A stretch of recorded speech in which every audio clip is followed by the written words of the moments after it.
دا داسې چل شوی و. شیخ رحم الله ډېر سخت خلاف و د انجیوز.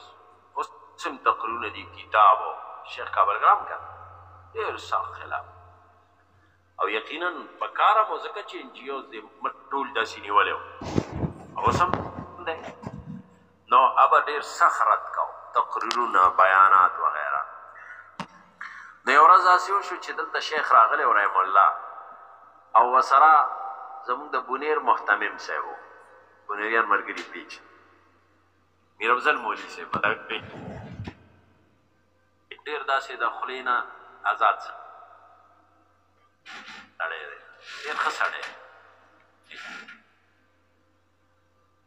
نو دې کې خبرې کېدې نو شیخ ورته وایي چې زما کلي والا خو دې وایي خو نو به زه کوم ابه یې خونه وکړه لکه ته ووایه. دا خبرې شروع دي اوري مونږ ګپ شپ لګو دی کې ورته ما وی چې زه خونه وکړم ما ته یو خاري وایه ما یې داسې به کوو چې په انجیوز به رد هم کوو خو د انجیوز مقابله کې به اسلامي انجیوز جوړو ځکه د خلکو ضرورت دی که مونږ ورته مال هغه د لوږې مري خامخا بیایي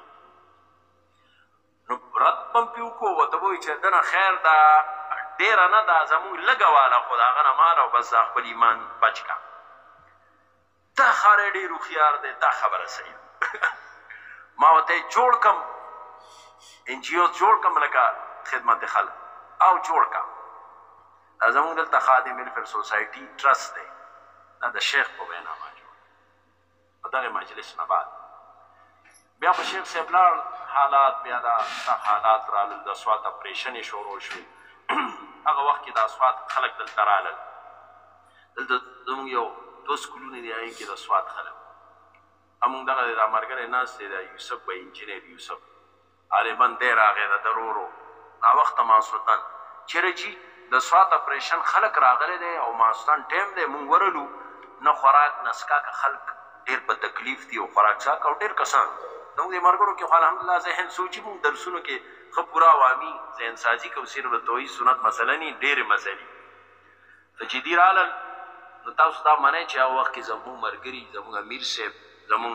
ملک باسط صاحب دی بنیامین ورور دی زموږ د ټرس اولنی چیرمین و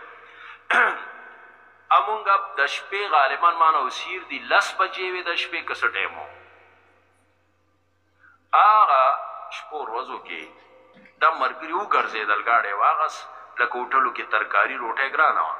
بیا دوی لاړل څو کبابیانو له اډر ورکړ پته نه لګي څو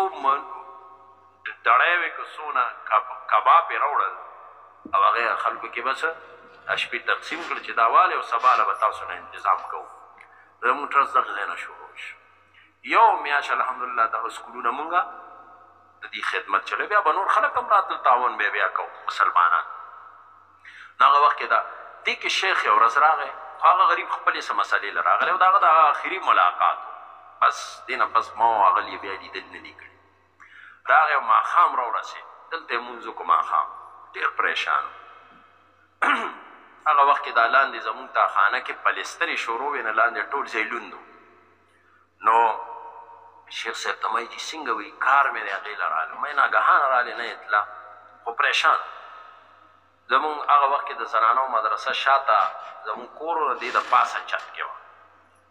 نو خو د سهارې وه نو د شپې خو څوک نو بس ما هلته بوت هلته یو کمره وه نو هلته م هغه ټوټې موټې م کې په شیخ روټۍ نو